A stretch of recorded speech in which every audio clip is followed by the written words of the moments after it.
Donc, merci à tous, merci à toutes d'être présents. N'hésitez pas à interagir sur le chat. Bonjour, où vous êtes. On aime bien savoir. Moi, je suis au siège à Montpellier, mais on aime bien savoir où vous vous trouvez, dans quel lieu, etc. N'hésitez pas. Hops, allez, des petits messages dans le chat. Où est-ce que vous êtes basés, les amis? Dans quelle ville? Auvergne-Rhône-Alpes pour Franck. Bah, salut Franck. Chartres pour Christine. Ah, sympa. Bonjour de Lyon, Jean-Luc. Merci. Le centre Val-de-Loire est avec nous, avec Arnold. Bordeaux 36 du Montpellier. Bon, bref, donc vous êtes un petit peu Guyancourt, génial. Merci, merci à tous de votre présence fidèle. Donc, on va parler de management, de performance des managers, parce qu'on parle souvent des performances des collaborateurs, mais on parle rarement de la performance des managers. Toulon, tiens, je vois Toulon qui passe aussi. Donc, on parle rarement de la performance des managers, comment mesurer, sur quoi attendre un manager, quels sont les éléments et comment les aider à être plus performants. Et donc, c'était l'objet de ce petit webinaire. Allez, je reprends. On va parler de performance des managers, désolé.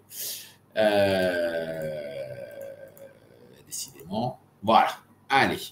Performance du manager, votre avis nous intéresse. Ben oui, parce que vous savez, pour ceux qui suivent régulièrement nos webinaires, qu'on aime bien interagir avec vous, savoir un peu ce que vous en pensez, comment vous imaginez la performance du manager, qu'est-ce que ça vous évoque. Allez-y, faites-vous plaisir dans le chat, dites-nous en plus.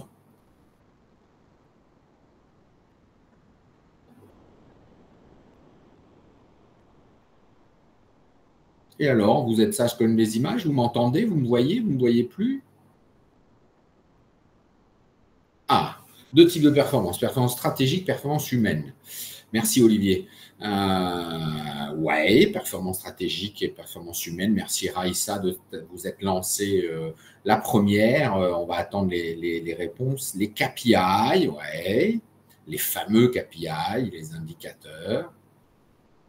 What else? Comme dirait l'autre, managers versus leaders. Ah, grand débat, Christine, effectivement, grand débat, manager versus leader. Et sans déflorer toute la présentation, tout le webinaire, j'aimerais qu'on invente des nouveaux mots, en fait. Je n'ai pas encore trouvé le nouveau mot qui va succéder à manager et à leader. Parce que le manager, c'est celui qui dit comment faire et le leader, c'est celui qui tire la locomotive, qui est la locomotive. C'est ni bon ni mauvais, mais être un peu des deux peut-être. Voilà, taux de turnover dans l'équipe, ouais, c'est un élément de mesure, effectivement. Et effectivement, comment mesurer la performance? Tout à l'heure, Franck disait les KPI, oui, mais lesquels? Lesquels KPI? Et là, Jean-Christophe nous sort un bon KPI, un bon indicateur. Hein. Aujourd'hui, on dit tous KPI pour angliciser, c'est comme l'onboarding, etc., le sourcing, on a tous des mots extraordinaires anglo-saxons, mais KPI, ce sont ni plus ni moins que les indicateurs. Effectivement, la question de l'indicateur est bonne.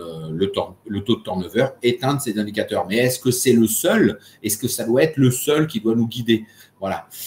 Qu'est-ce que j'ai d'autre? L'évaluation 360, c'est une façon d'évaluer, effectivement. Le manager versus l'expertise technique dit oui, bien sûr, on en a déjà parlé dans nos webinaires.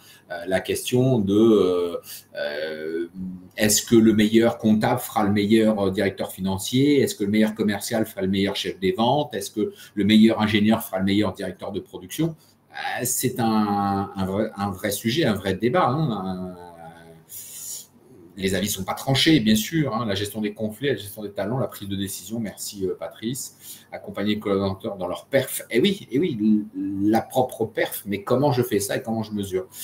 Tout à fait, le turnover est un indicateur suivi de près par les fonds d'investissement comme l'EBITDA et le pipe commercial. Exactement. C'est vrai que le turnover indique des choses. Et notamment sur le management. Alors, je vous ai fabriqué une petite formule. On a, nous, deux formules, deux équations.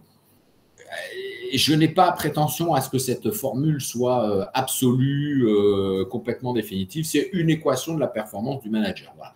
On a essayé de mettre ça sous équation, P étant la performance, et je vais détailler le E fois C fois M plus I divisé par R. Vaste programme, les amis. Allez, je vous révèle tout ça. Donc, P, la performance, on l'a dit, j'y reviens pas. Comment on mesure ça? 1, l'efficacité opérationnelle. Dans l'efficacité opérationnelle, c'est la capacité du manager à atteindre les objectifs, à atteindre ses objectifs et à faire atteindre les objectifs à son équipe. Donc, est-ce que c'est efficace? Est-ce que ce manager-là réussit à atteindre ses propres objectifs et fait atteindre les objectifs à son équipe? Oui, un peu, beaucoup, passionnément, à 50%, à 80%, etc. Et vous voyez que ce premier indicateur m'amène des questions d'évaluation de ces indicateurs et peut-être à d'autres indicateurs. Donc, c'est tout un travail, tout un cheminant pour réussir à évaluer complètement la performance du manager. Parce que là, on n'est qu'au E d'efficacité opérationnelle. Vous n'hésitez pas à réagir, à dire oui, à dire non, de manière bienveillante, bien sûr. Le deuxième, on multiplie le E, l'efficacité opérationnelle, par la cohésion d'équipe, le niveau d'engagement, la collaboration, l'ambiance. Et vous voyez que là, on est déjà un peu plus sur du qualitatif. Hein, le niveau d'engagement, comment on mesure cet élément-là, le niveau de collaboration entre les collaborateurs, comment ça fonctionne, entre le service que vous pilotez en tant que manager ou que ce manager pilote et les autres services, hein, comment ça fonctionne. Et globalement, l'ambiance, comment je mesure l'ambiance dans une entreprise. C'est pas si simple, hein, c'est pas si simple, ça nécessite un vrai niveau de réflexion, certainement des ajustements, et d'une entreprise à l'autre, ça va pas être si simple. Donc, 1, l'efficacité opérationnelle, est-ce que j'atteins les objectifs? Est-ce qu'il atteint, lui, individuellement et son équipe, les objectifs? À quelle hauteur? Et maintenant, est-ce qu'il y a une cohésion de l'équipe, hein? Voilà pourquoi tout le sens du team building, de l'incentive, etc. Est-ce que ce manager-là organise ça? Ou est-ce qu'il vous dit toujours qu'il n'a pas le temps? Parce que pour remplir ces objectifs, il faut que tout le monde travaille, marne, et lui le premier. Oui, mais la cohésion d'équipe, on voit que c'est essentiel dans la performance d'un manager, dans le travail d'un manager, parce que être manager, c'est un boulot. Et donc, je réponds à la question de Christine tout à l'heure ou de Philippe, expertise technique ou management, pour moi, manager, ça devient un travail. C'est un métier à part entière, ce qu'on a quand même souvent tendance à minimiser. On met d'abord la fonction, hein, financier, production, commerciale, et puis on rajoute un terme de responsable, manager, directeur, etc. Oui, on oublie un peu qu'il va manager en fait, et que son job, ça va être essentiellement de manager. On le multiplie par le troisième, la motivation des collaborateurs. Ah tiens, Arnold, le fameux turnover de Jean-Christophe ou d'Arnold. Mais il y a également le taux de satisfaction. Et ça, comment on mesure ça? On fait des enquêtes auprès des collaborateurs. Et oui, il y a plein d'entreprises. Est-ce que vous avez vécu ou vous vivez dans des entreprises où on note les managers? Vous notez votre supérieur hiérarchique, où on vous demande une note, une évaluation, appelez ça comme vous voulez, mais quelque chose où on vous demande votre avis sur votre manager. Est-ce que vous avez ça? Ou vous avez connu ça? Non, on aimerait bien. Oui, Raïssa, génial. Oui, les managers sont, j'ai pas eu le temps, sont évalués. Oui, uniquement sur les personnes du CODIR. Oui, c'est fondamental. J'ai appris, là, on commence à nous poser la question de devenir expert APM. Je ne sais pas si vous connaissez l'APM, l'Association pour le Management du Progrès, ou quelque chose comme ça. Au Progrès Management, j'ai plus le terme, qui est une belle association au niveau national où des dirigeants se réunissent une fois par mois pour travailler sur un thème. C'est une très belle association et nous demande d'être experts. Et donc, j'ai assisté à une journée APM avec un expert et il m'expliquait qu'il était évalué. Et c'est normal, en fait. C'est normal, à la limite, à la fin de ce webinaire, j'aimerais avoir votre évaluation, votre retour. Ça s'est bien passé, ça s'est moins bien passé, vous l'avez bien vécu, pas bien vécu. Qu'est-ce qu'on peut améliorer? Quand nous, on fait des formations, à la fin, je demande toujours c'est quoi votre état d'esprit après la formation, la conférence, etc. Et surtout, qu'est-ce que je peux améliorer? Qu'est-ce que je peux améliorer? Donc, si vous avez la gentillesse de faire ça, ça serait super. Mais à la fin, hein, les amis, tout à la fin. Si j'avais mis en place lorsque j'étais… voilà. Oui, c'est vachement bien. Donc, on a le début de l'équation, on a l'efficacité opérationnelle qu'on multiplie par la cohésion d'équipe, qu'on multiplie par la motivation d'équipe. Et vous voyez qu'il me faut des des sous-ensembles d'indicateurs pour mesurer, évaluer ces choses-là.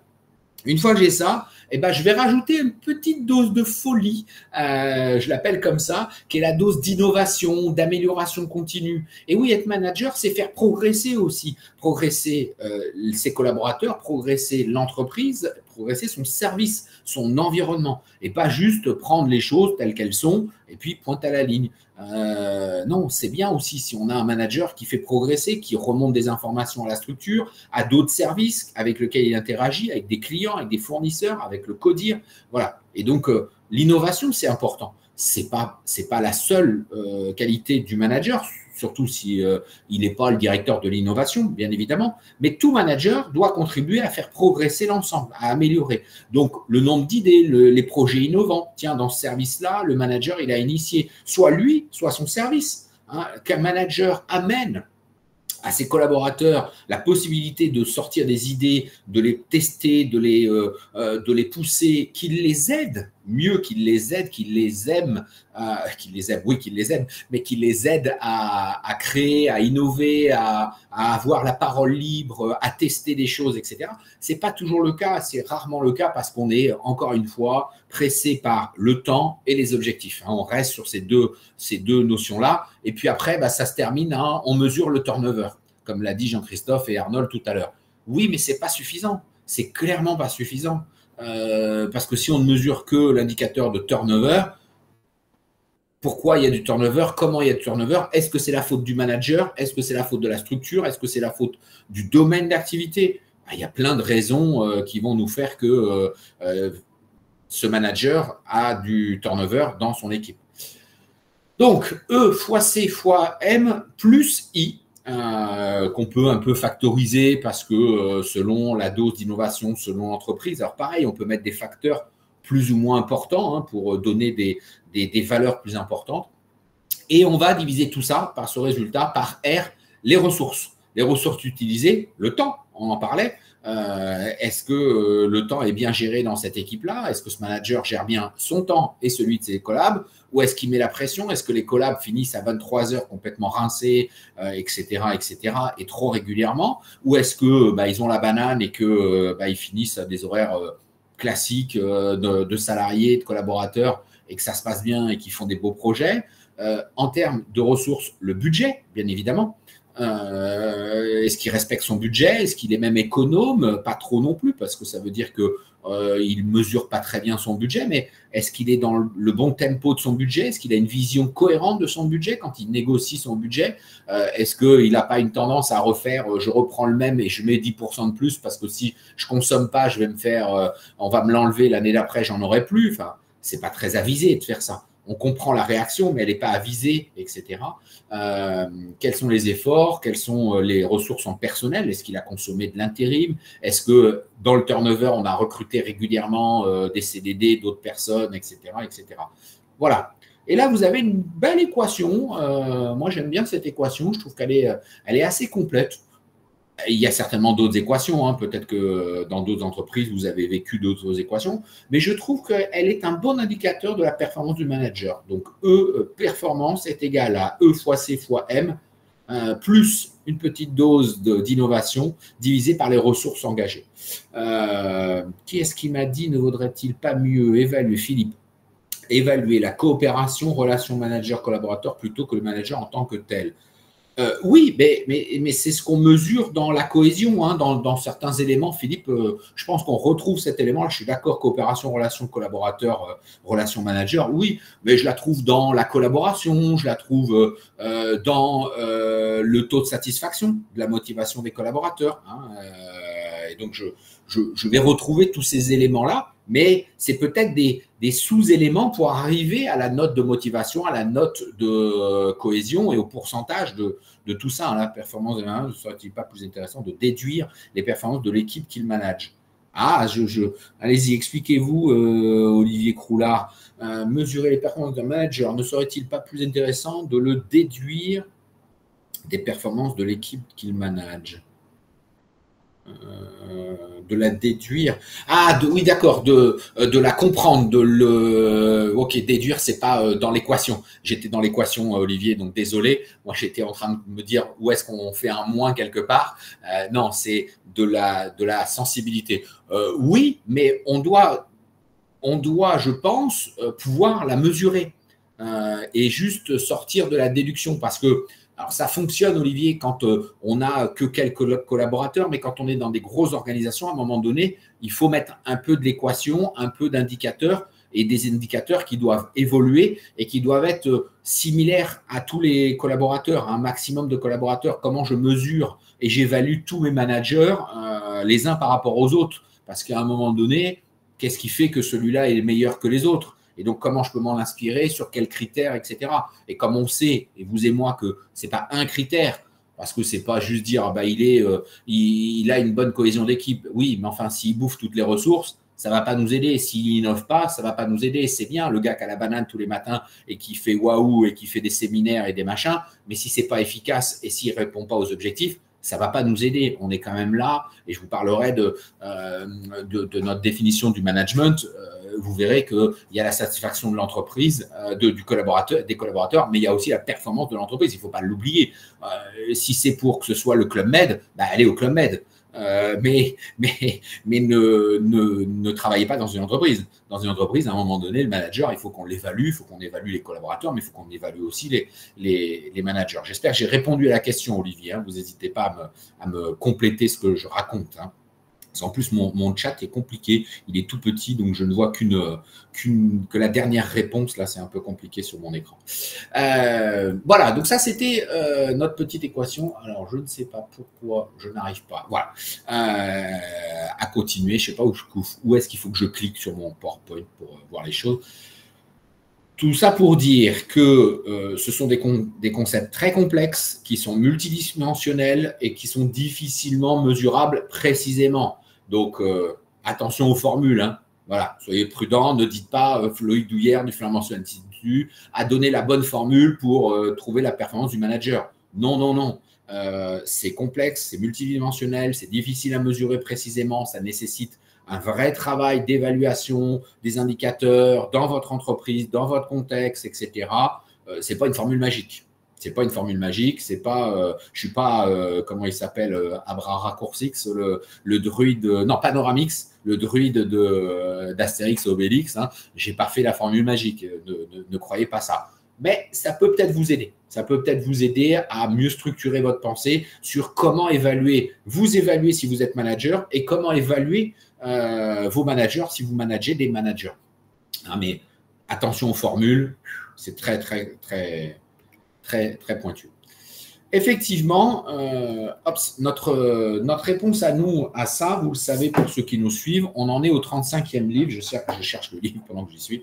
On en est au 35e livre, c'est le même qui est écrit là, le management Epifit. On a écrit 35 livres en tout, dont le management Epifit, ou comment faire grandir ses collaborateurs et grandir soi-même. Et c'est ça notre concept à nous, grandir et faire grandir en tant que manager. Donc, ça veut dire qu'à un moment donné, oui, l'évaluation intuitive, la déduction, c'est bien, le feeling, c'est bien, mais on a besoin d'évaluer et de mesurer. Qu'est-ce que le management Epifit? Alors, pour les collègues qui connaissent, je vous demande de ne pas répondre. Pour les autres, est-ce que vous savez ce qu'est le management Epifit, chers amis? Vous chattez rapidement. J'attends vos réponses. Olivier Dumas ne connaît pas le management Epifit. Est-ce que vous connaissez? Pas encore, Christine. Est-ce que vous connaissez le mot Epifit déjà? Sans aller demander à ChatGPT, Google, etc. On est voilà, bientôt, effectivement. Pas du tout. Donc, Epifit, vous connaissez, ça vient du monde végétal, ça vient du monde des plantes, chers amis. Vous connaissez deux plantes épiphytes que sont la vanille et l'orchidée. Alors, quelle est la particularité de la vanille et de l'orchidée? Tiens, pareil, tous les petits copains qui connaissent le mot épiphyte ou qu'on trichait, qu'on regardait, qu'on demandait à ChatGPT et compagnie, ne répondaient pas tout de suite. Effectivement, Jean-Luc, bonne déduction. Elles ont besoin d'un support. Pour ceux qui ont visité des vanilleraies, ou qui vont le faire prochainement, ou voilà, ou qui regarde ça sur Internet, peu importe, vous verrez que la vanille est une plante rampante à la base. Et en fait, on met des supports. On met des supports. Dans la nature, elle va grimper sur un autre support. C'est une plante grimpante, finalement. L'orchidée, c'est pareil, on le voit bien, on vous vend des pots avec des petits supports, etc. Mais elles ont une autre caractéristique par rapport à une plante parasite, parce que des plantes grimpantes qui montent sur des supports, etc., il en existe plein. Et il y a des plantes parasites, qui sont les opposés des plantes épiphytes. Les plantes parasites sont des plantes qui peuvent utiliser le support jusqu'à le tuer. Le gui, par exemple, qui vient piquer la sève, etc., c'est vraiment un parasite.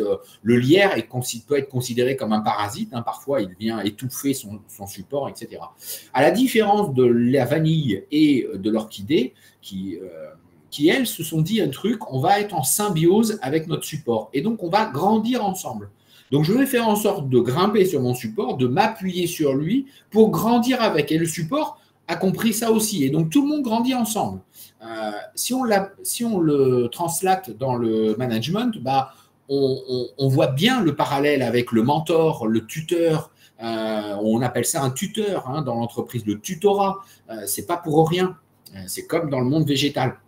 On n'a rien inventé, on a repris, on a juste conceptualisé l'idée. Et donc, effectivement, on se retrouve avec un tuteur, un manager qui est favorable à ce que ses collaborateurs s'épanouissent, grandissent, voire dépassent le maître. Ce qui est le summum des managers, en fait, hein, c'est d'accepter qu'un super collaborateur veuille faire autre chose, aille ailleurs, dans un autre service, dans une autre entreprise, et qu'on l'aide pour ça.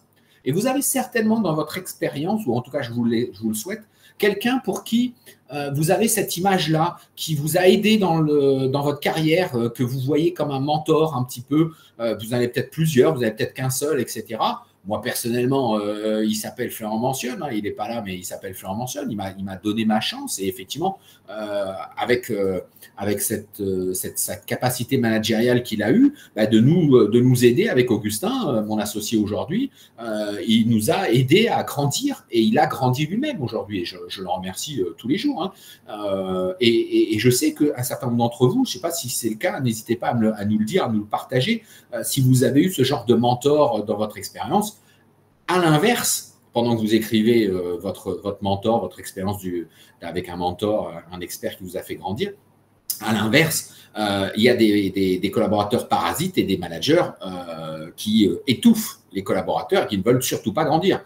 Ben oui, dans la jungle de l'entreprise, c'est comme dans la vraie jungle, c'est la guerre, on veut tous grimper, on nous a appris l'ascenseur social, etc. Donc le manager, quand il est arrivé en poste là-haut, qu'est-ce qu'il fait? Il met des barricades, hein, il met des barbelés, et puis il va expliquer à son DG, le directeur commercial, que le super commercial que le Florent Mentionne Institut lui a trouvé en recrutement, il n'est pas si bon que ça, en fait. Alors que le DG, il a les yeux qui brillent, il voit un mec brillant, un mec super, etc. Et finalement, le directeur commercial va expliquer à son directeur général, mais enfin, il va être compliqué à manager celui-là, il va être compliqué, tu vas voir, ça va être difficile. Non, il vaut mieux prendre Dupont. Tu sais, Dupont, il est plus lisse, Dupont, il va mieux rentrer dans l'équipe, etc. Et le DG va finir par dire oui, parce que le DG, c'est pas lui qui recrute, c'est le directeur commercial. Et c'est comme ça que, je vais aller sur on va dans le principe d'incompétence et dans les lois de futilité de Cyril Parkinson.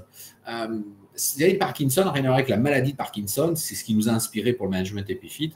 Il a fait une grande étude dans l'administration anglaise au sortir de la guerre qui ne fonctionnait pas très bien, voire pas du tout, et l'État anglais ne comprenait pas pourquoi. Et lui, il a sorti deux lois, la loi de futilité puis la loi du petit chef, qui veut que plus une entreprise ou une structure est grosse, plus elle recrute des incompétents. Et oui, parce que, et c'est comme ça que des fois, on se retrouve premier dans un concours de circonstances. Il y a eu des présidents comme ça. Il y a des dirigeants où on se dit, mais ils n'ont pas le niveau, ils ne sont pas bons. Des managers et souvent des collaborateurs ou des jeunes collaborateurs qui arrivent dans les équipes ne reconnaissent pas la valeur du manager qui est en place. Et il dit, mais il n'a pas les compétences. Mais en fait, il n'a pas les compétences, mais sauf qu'à un moment donné, lui, il a réussi par tout un tas de faits à arriver au poste de management. Et aujourd'hui, il s'y accroche comme un bigorneau. Et ça, c'est délétère. Et plus les structures sont grosses, et plus on fait ça. Pas d'embête. J'allais dire un gros mot. Je ne veux pas être embêté. Donc, bretelles, ceinture, parapluie, parachute, etc. Et donc, le manager, il recrute des moyens, voire des mauvais. Le moins pire dans le recrutement. Vous voyez, on recrute par non-choix.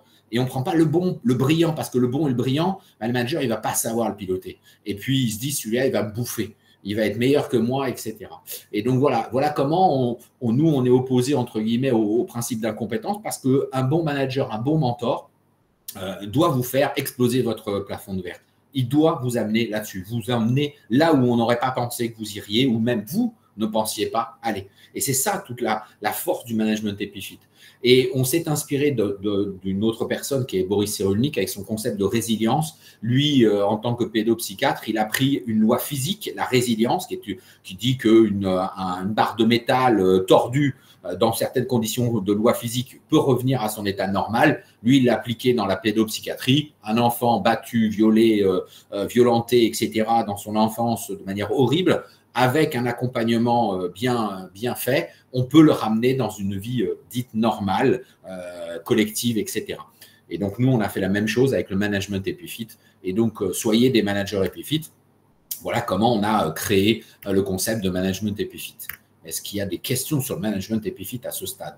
Il y a aussi le manager coucou, celui qui jette les autres nids pour sauvegarder sa médiocrité. Oui, mais c'est exactement, hein, Arnold, ça fait partie de tous ces managers, ces mauvais managers. Il en existe tout un tas de trucs diverses et variés, avec des psychologies diverses et variées. Donc, nous, on ne s'attaque pas à lister tous les mauvais managers et tous les mauvais modes de fonctionnement des managers. Ce qu'on essaye de donner comme information, c'est du positivisme, c'est comment s'améliorer, comment aller vers du bien, parce qu'on est tous faillibles, on fait tous de mauvaises choses diverses et variées à diverses étapes. Oui, on est faillible, on est des êtres humains. Donc, la raison, l'irrationnel, l'inconscient fonctionnent à plein. Pour peu qu'en plus, on ne soit pas super formé, parce que peu de managers sont formés, finalement, on s'en rend compte tous les jours. Voilà. Est-ce la même chose que le manager coach?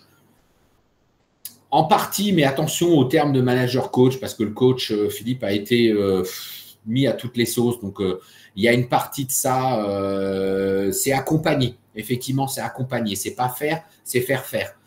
Mais je vais continuer, vous allez comprendre. Donc, principe du management épiphyte, identifier les talents. Identifier les talents. Et c'est pas recruter, c'est identifier les talents. Je connais un bon cabinet de recrutement qui peut vous aider. Mais identifier les talents, c'est ensemble. C'est avec notre client, avec les managers que l'on va faire ça. Et il faut que le manager soit ouvert à l'identification des talents. Il ne s'agit pas de reprendre la vieille fiche de poste de Janine quand Janine s'en va après 20 ans de boîte et dire je veux une Janine. Ça n'existe pas. Ce n'est pas comme ça qu'on identifie les talents. Il faut qu'on travaille. C'est du boulot, en fait. Encore une fois, manager, c'est du boulot. Le deuxième principe, c'est de faire confiance au potentiel. Et oui, vous allez vous rater de temps en temps. Ben oui, parce que c'est pas si évident. Et donc, le potentiel, analyser le potentiel, c'est très compliqué. Et c'est là où j'aime bien ce qui est en train de se passer en matière de recrutement, parce que vous avez compris qu'on fait pas mal de recrutement. On fait du management, on fait de la formation, on fait tout un tas de choses. Mais sur le recrutement, qui est un gros sujet chez nous, il y a un vrai travail en ce moment depuis 10-15 ans sur les soft skills, sur le comportemental. Encore un mot en anglicisme, mais appelons ça le comportemental. Un travail sur, tiens, c'est pas parce qu'il a le diplôme truc et qu'il a l'expérience bidule qu'il fera mieux. Il y a encore plein d'entreprises qui fonctionnent comme ça. Oui, c'est vrai que ça va aider, mais c'est pas suffisant. Mais c'est largement pas suffisant. Et donc, dans les recrutements, encore une fois, ça va demander de se poser les bonnes questions. Et c'est pas de se dire, moi, je veux un BTS machin et 5 ans d'expérience dans le truc, que le gars aura du potentiel pour faire ce qu'il va faire. C'est pas parce qu'il l'a fait qu'il le refera. Et voilà comment, quand vous allez chasser un candidat chez un concurrent ou que vous demandez à votre cabinet de recrutement préféré, il va falloir mentionner l'institut pour ne pas le citer, d'aller chasser chez le concurrent, on vous dit oui, mais on ne va pas se contenter de ça. Et que parfois, quand on fait ça et qu'on vous amène un candidat dont vous fantasmez le fonctionnement, les résultats chez le concurrent, quand il arrive chez vous, c'est déceptif. C'est très déceptif. Et oui, parce que chez vous, ce n'est pas chez le concurrent. Et donc, ce n'est pas la même chose. Ce n'est pas du tout la même chose.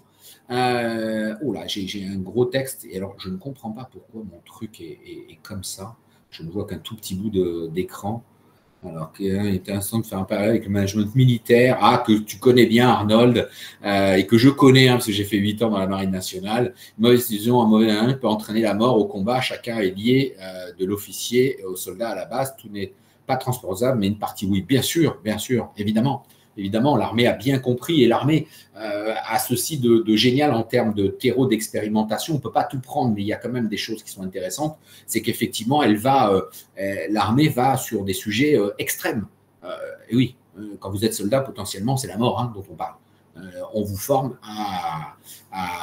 à la notion mortelle. Donc, même si on ne fait pas tant de guerre que ça, malgré tout, le soldat est formé pour ça. Et donc, les officiers sont formés pour piloter des gens qui vont peut-être aller au combat et donc peut-être aller à la mort. Ce qui n'est pas le cas, normalement, de vos collaborateurs et de vous-même en tant que manager. Je ne connais pas beaucoup d'entreprises qui ont ce métier-là. Mais l'armée a ceci d'intéressant. Mais bien sûr, Arnold, tu as raison.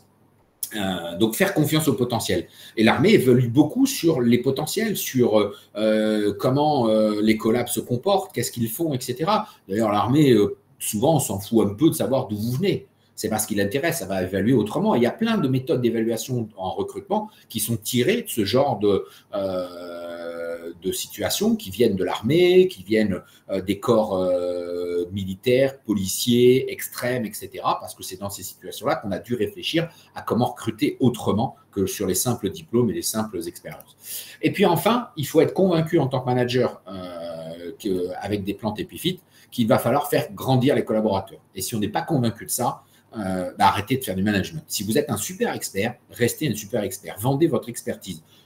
En tant que consultant, en tant qu'expert dans l'entreprise, en tant que ce que vous voulez, mais arrêtez de faire du management. Si vous n'aimez pas les autres, si vous n'arrivez pas à identifier les talents chez les uns, chez les autres, si vous ne voyez pas ce qu'il y a de bien chez les uns, chez les autres, si vous ne faites pas de confiance au potentiel, si vous ne savez pas faire grandir les autres, ne faites pas de management.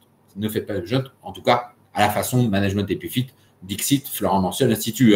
Encore une fois, on n'est pas absolu, c'est comme l'équation de tout à l'heure. Pourquoi faire grandir ses collaborateurs? Et là, vous allez reconnaître une deuxième équation que peut-être certains connaissent, inspirée cette fois-ci, non pas de Boris Cyrulnik, mais de notre ami Einstein, P égale CM3. Et cette fois-ci, c'est la performance du collaborateur qu'on va mesurer. Tout à l'heure, on a mesuré la performance du manager et nous, on vous propose une deuxième équation, la performance du collaborateur. P, c'est la performance du collaborateur qui doit être activée par quoi? Les compétences. Évidemment, si vous recrutez quelqu'un de lambda qui n'a aucune compétence ou comportementale ou technique sur le métier dont vous avez besoin, il va falloir le former et donc l'amener au niveau de compétences. C'est faisable, mais ça va prendre plus de temps. Si vous cherchez quelqu'un de performant immédiatement, il faut qu'il ait les compétences, qu'il soit à l'extérieur ou qu'il soit à l'intérieur. Si votre collab n'a pas les compétences techniques, soit vous le formez, soit vous le séparez, mais il va falloir faire quelque chose. On ne peut pas laisser un collaborateur qui n'a pas les compétences au poste. Compétences en termes de savoir, formation, diplôme, de savoir-faire, d'expérience et de savoir-être, de personnalité, de comportementale. Donc, c'est vraiment les trois notions qu'il va falloir travailler. Tout à l'heure, j'ai vu les notions d'entretien annuel d'évaluation. Ils sont là pour évaluer les fameuses compétences. Donc, c'est là où c'est intéressant de le travailler. Mais les seules compétences ne suffisent pas, et on le sait aujourd'hui. Et d'après nous, il y a 3 M qui vont activer. La motivation, est-ce qu'il a envie de venir travailler? Est-ce qu'il a envie de se donner, de s'engager? On en a parlé tout à l'heure. Mais pour qu'il ait envie, il faut-il encore qu'il ait les moyens en termes d'assistance humaine, en termes de budget financier, en termes de moyens matériels. Ne demandez pas à un collaborateur de tout faire là où tous les autres ont échoué parce qu'avant, on leur a jamais donné ou le logiciel, ou les véhicules, ou les machines qui sont capables de faire. Et pareil, ne fantasmez pas sur le super collaborateur du concurrent. Regardez chez le concurrent comment il fonctionne.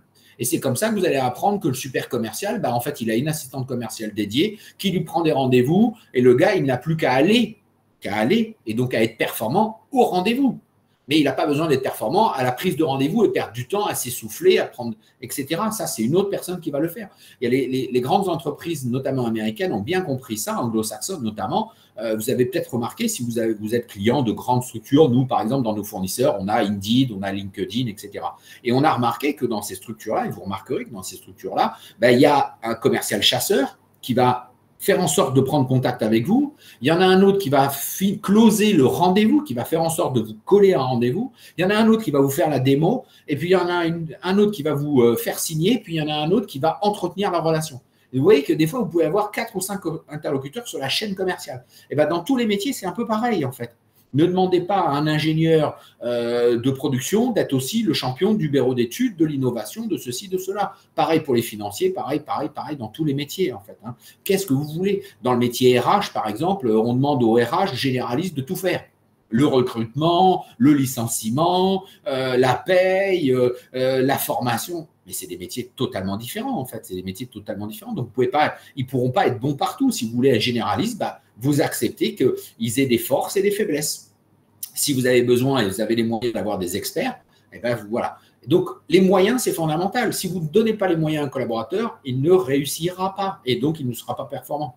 Et enfin, le troisième M, peut-être le premier, le management. Si votre management à vous, si le manager qui pilote l'équipe n'est pas bon, n'est pas formé, que vous ne l'évaluez pas, eh bien, patatras, le collaborateur ne sera pas motivé, il ne mettra pas en jeu ses compétences et donc il ne sera pas performant. Je prends souvent, et on prend souvent une analogie dans le sport, hein. Arnold a fait l'analogie dans le militaire, moi je vais prendre une analogie dans le sport. Non pas que je sois footeux et fan de foot du tout, félicitations au PSG, pas aux fans du PSG malheureusement, enfin pas à tous en tout cas, mais félicitations à l'équipe du PSG. Je vais prendre plutôt l'équipe de France, 98, 12 juillet 98. Pour ceux qui étaient en âge de raison, est-ce que vous savez, et en général quand je pose la question, vous savez tous où vous étiez le 12 juillet 98? Est-ce que vous avez la gentillesse de me dire où vous étiez, ou oui, ou quelque chose dans le chat sur 12 juillet 98? Ils sont sages. À Paris, Franck, Palais des Congrès. Lequel, Christine, lequel Palais des Congrès? Où ça? Le Palais des Congrès de Paris, décidément, gros sujet. Vous êtes bien ça. Chez des amis à Bastille, chez des amis à l'apéro. Aucun souvenir, Émilie. Vous êtes une des rares, Émilie. Hein. Est-ce lié à l'âge, Émilie, ou pas? Je n'ai pas vu toutes les réponses. Je cherche chez des amis à Bastille, l'apéro devant la télé, à côté de mon beau-père en Italie. Pas fan de foot, il n'y avait pas beaucoup d'ambiance entre amis en mode apéro match. Exactement. Moi, j'étais avec mon épouse, on regardait ça dans un petit appartement tous les deux et après on est allé en ville fêter ça gentiment. Donc 12 juillet 98, c'est les grands événements, etc. Notre coach de l'époque, Aimé Jacquet, très décrié avant qu'il ne gagne cette fameuse étoile qu'on n'avait jamais gagnée, disait le collectif. Voilà. Bon, il a gagné une étoile. Quelques années plus tard, alors je ne sais jamais si c'est 2008 ou 2018, là les footeux vont me dire, ils ne sont pas descendus du bus. Au dire des experts footballistiques, que je ne suis pas, on avait la meilleure équipe sur le papier, les meilleurs joueurs du monde qui d'ailleurs jouaient dans les plus grandes équipes du monde, qui à Madrid, qui à Munich, qui à PSG, qui à Liverpool ou que sais-je. Voilà, c'est 2010 à Knissa, voilà, en Afrique du Sud. Effectivement, ils ne descendent pas des bus. Donc, on peut imaginer qu'ils sont très compétents, ceux-là. Savoir-faire, savoir-être, c'est les meilleurs. On peut imaginer qu'ils ont tous les moyens. C'est l'équipe de France. On ne peut pas imaginer que l'équipe de France n'a pas les moyens, que ce soit en termes d'assistance humaine, les coachs, pas les coachs, mais les coachs sportifs, les masseurs et tout ce bazar, les kinés, etc., les ballons, les t-shirts, les hôtels, etc. Donc, ils avaient tous les moyens. Bon, il manquait la motivation pour descendre du bus. A priori, au dire de tout le monde, c'est le management et le manager qui a péché, qui n'obtenaient pas l'adhésion des collaborateurs de l'équipe et ils ne sont pas descendus du bus. Incroyable, totalement incroyable. Donc, on voit que c'est hyper important. Mais est-ce que quelqu'un a mesuré le management de notre brave Domenech à ce moment-là avec ma petite équation? Je ne suis pas sûr, en fait. Pendant toute la durée de son mandat en tant que coach de l'équipe de France. Il serait bien de le faire, en fait. Et je pense qu'on aurait révélé, on aurait vu un certain nombre de points. Notre définition du management, vous n'hésitez pas à commenter, hein, les amis. Pilotage des ressources humaines dans le cadre d'objectifs et de règles du jeu clairement identifiés, d'objectifs et de règles du jeu clairement identifiés. Hein. Voilà. En prenant en compte équitablement, et ce n'est pas comme ça ou comme ça, équitablement la satisfaction des salariés et la performance de l'entreprise. satisfaction et performance vont de pair. Si j'ai trop de satisfaction et pas de performance, l'entreprise va couler. Si j'ai trop de performance et pas de satisfaction, je vais avoir du turnover et l'entreprise risque d'avoir des difficultés. J'ai lu il n'y a pas plus longtemps qu'hier ou avant-hier un post sur LinkedIn ou dans un canard qu'une entreprise avait ralenti sa performance, avait perdu sa performance et donc avait perdu des investisseurs parce qu'elle n'arrivait pas à recruter. Parce qu'elle perdait des gens et elle n'arrivait pas à recruter. Peut-être que la satisfaction n'y était pas. Peut-être qu'elle ne donnait pas envie, marque employeur, etc., etc. Donc, vous voyez que pour nous, le management, c'est ça, pilotage des ressources humaines ou de ressources humaines dans le cadre d'objectifs et de règles du jeu. Hein. Pareil, objectifs et règles du jeu. Si je donne des objectifs, je n'explique pas comment ça, on doit les faire, on doit les réaliser. C'est mon rôle de manager, c'est mon rôle d'entreprise. Et que ce ne soit pas clair et que ce n'est pas identifiable par les collaborateurs, par le manager, on est dans le flou artistique. Ne vous étonnez pas qu'après, il y ait des dérives et qu'après, ce soit compliqué à rattraper. Et après, satisfaction et performance. Le manager, vous êtes toujours là, chers amis? N'hésitez pas à me dire si vous êtes d'accord avec cette définition. Ah, merci Christine. C'est gentil, Florence est toujours là. Manager, c'est aider ses collaborateurs à faire bien les bonnes choses. Aider ses collaborateurs à faire bien les bonnes choses. Ça, c'est une petite définition que tout manager que vous êtes ou collaborateur que vous devez avoir en tête. Aide ses collaborateurs à faire bien les bonnes choses. C'est là où je rejoins un peu la notion de coaching tout à l'heure de Philippe, je crois, ou de Olivier, je ne sais plus, oui, c'est du coaching parce que je ne fais pas. Le problème de la délégation de la plupart des managers experts, c'est un vrai travers, une vraie difficulté, les singes, etc. On peut en parler pendant des heures. On est là pour aider, on est là pour accompagner, pour faire en sorte qu'eux fassent bien les bonnes choses. Et pas juste qu'ils fassent. Parce que s'ils font mais n'importe quoi, ça ne va pas nous aider. Et s'ils ne font pas bien, même si c'est les bonnes choses, ça ne va pas nous aider non plus. Donc faire, c'est-à-dire réaliser les objectifs que l'on s'est fixés. La performance. Le faire, c'est la performance. Et là, on va chercher la performance. Vous voyez, on va être encore dans l'équation. Je suis désolé, aujourd'hui, c'est cours de maths. Ce n'est pas cours de management, c'est cours de maths. Bien, c'est-à-dire dans l'économie des moyens. C'est-à-dire l'efficience. Eh oui, parce qu'on peut être performant en termes d'objectifs, mais par contre, bouffer tout le budget et plus que le budget, exploser le budget, ça ne va pas nous aider. Et enfin, les bonnes choses, c'est-à-dire avoir su choisir les objectifs qui conviennent, c'est-à-dire la pertinence. Eh oui, parce que si on a choisi des objectifs qui ne sont pas les bons, ça ne va pas nous aider non plus, ça ne va pas servir la performance de l'entreprise. Et donc, performance égale résultat obtenu sur résultat attendu ou objectif, efficience égale résultat obtenu sur moyen mis en œuvre et pertinence égale résultat obtenu sur niveau de satisfaction attendu par les clients, soit sous-entendu par les clients internes ou externes, peu importe le service. Peu importe le service. Donc, je vous ai dit que c'était équation, c'est mathématique. Je vous ai épargné les théorèmes divers et variés, mais quand même quelques petites équations. J'espère que vous avez fait un peu de maths. Non, trêve de plaisanterie sur les mathématiques ou sur la mathématique, je ne sais jamais comment on dit. Je crois qu'on dit la mathématique et les mathématiques quand ils sont plusieurs. C'est bien de mesurer, c'est bien de poser les choses, mais vous voyez que ce n'est pas si simple en fait. C'est pas si simple. Et mesurer sur des éléments quantitatifs, c'est facile. Mesurer sur des éléments qualitatifs, c'est beaucoup plus difficile. Ça demande vraiment de l'habilité, de la réflexion sur quels critères, comment je vais le faire, à quel moment. Nous, en recrutement, on dit toujours à nos clients, en amont, dans le diagnostic de recrutement, qu'il faut définir les objectifs en amont. Et donc, ça leur demande de réfléchir en amont comment on va mesurer que ce recrutement est réussi, que cette personne va réussir dans son job, en fait, que ce soit un collaborateur ou un manager. C'est quoi l'élément de mesure? C'est tous ces éléments-là. Il va falloir les poser à un moment donné. Et pas dire, au bout de 6 mois, au bout d'1 an, au bout de 2 ans, monsieur Louillère, on se sépare d'un collaborateur parce qu'il ne faisait pas ce qu'il fallait faire. Ça veut dire quoi, concrètement? Pourquoi il est bon, pourquoi il est mauvais? Celui-là, il est bon, il fait ce qu'il y a à faire. Moi, je ne sais pas ce qu'il y a à faire. Ce que je sais, c'est que le manager, le dirigeant, le codir, l'entreprise, les collaborateurs, tout le monde, on doit nous dire ce qu'il faut faire. Et on doit le mesurer, le contrôler. Pareil, on fixe des objectifs, c'est bien, mais quels sont les éléments de contrôle, les éléments de mesure, comment on va, à quelle période, comment, etc. Il faut que ce soit clair, règles du jeu clairement identifiées. Il n'y a pas de surprise en fait.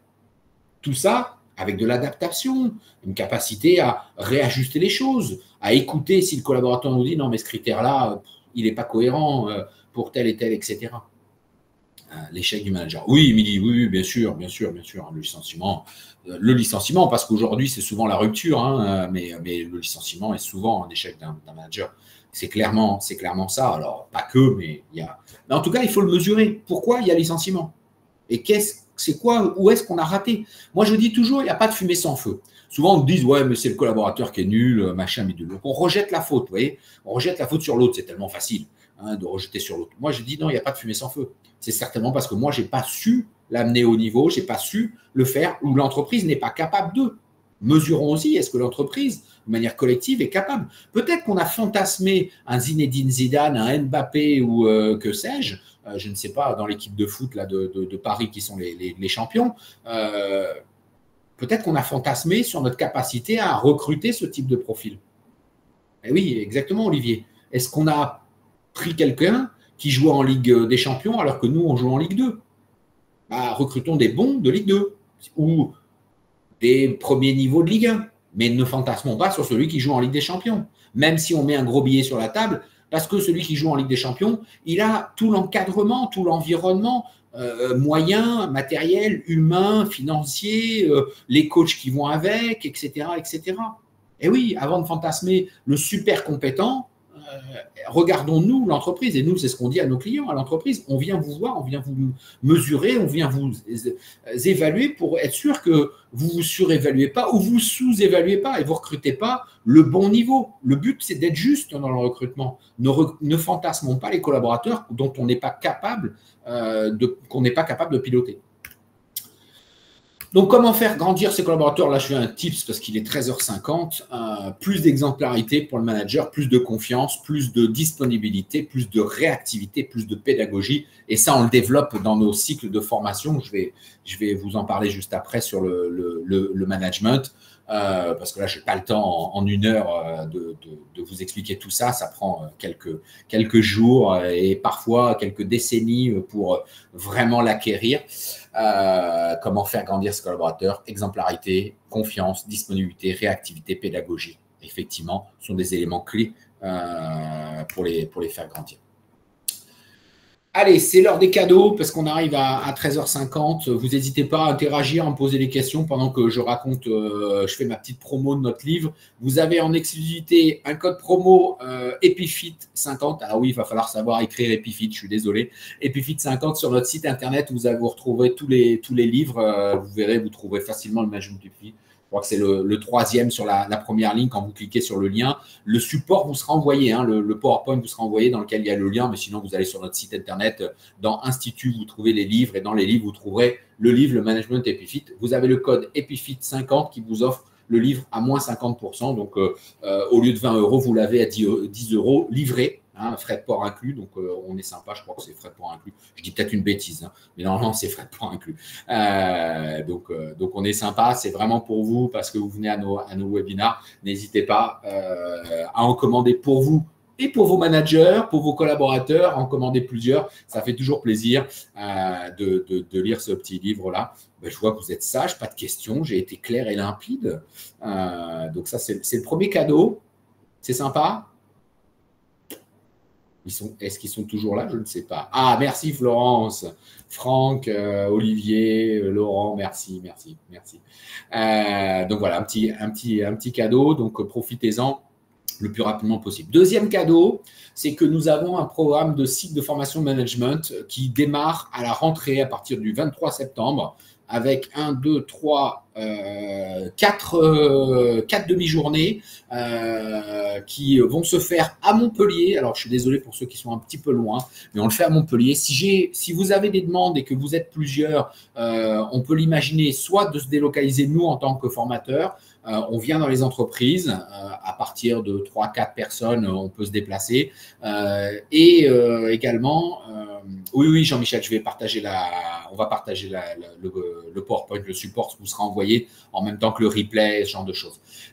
Donc, le programme du cycle management des 4 journées, on peut le faire aussi en distanciel. Si vous êtes plusieurs, si on voit qu'on a plusieurs demandes, que vous êtes en inter-entreprise ou même dans une seule entreprise sur plusieurs sites ou autres, ou que c'est plus facile, on fait parfois des demi-journées. Là, c'est un cycle demi-journée faire grandir ses collaborateurs pour mieux grandir avec le management Epifit. Donc, la première, c'est vraiment les bases du management Epifit. On vous explique comment ça fonctionne. Donc, ça sera le 23 septembre.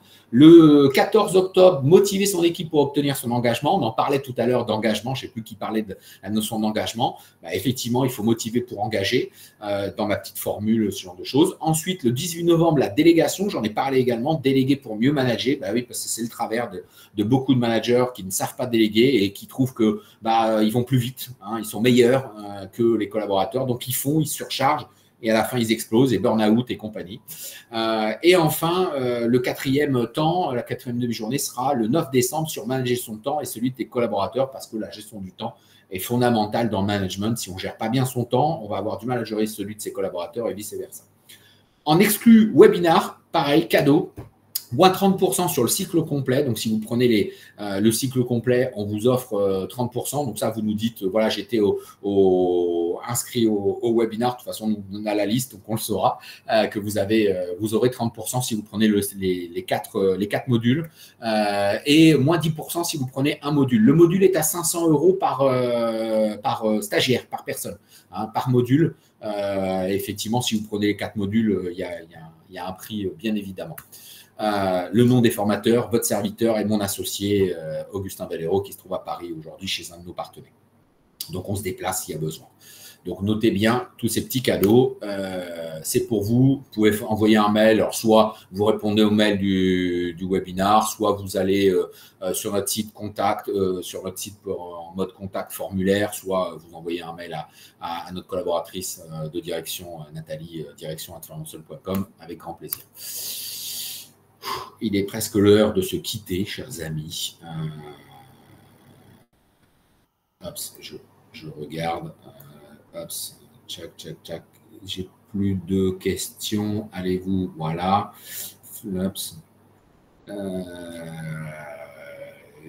Qui m'a remis un… J'aime pas les IA dans mes… Donc, j'essaye de virer les IA, chers amis. Ne me mettez pas des IA, je les exclus.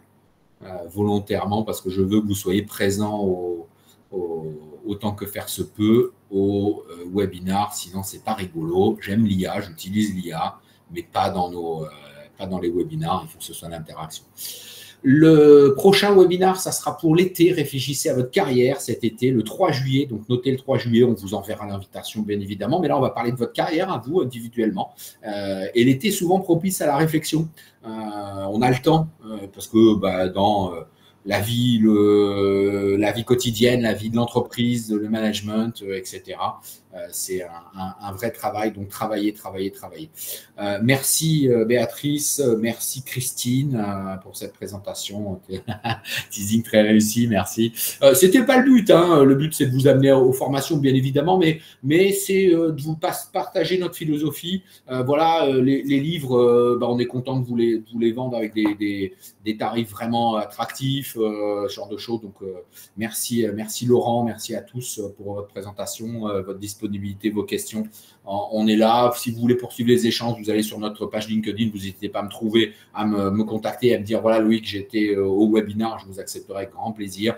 N'hésitez pas à me faire des retours, à nous faire des retours, soit par mail, soit par LinkedIn, de votre vue et vision sur les webinars que l'on anime.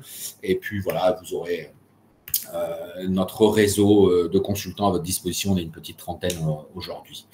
Merci à tous.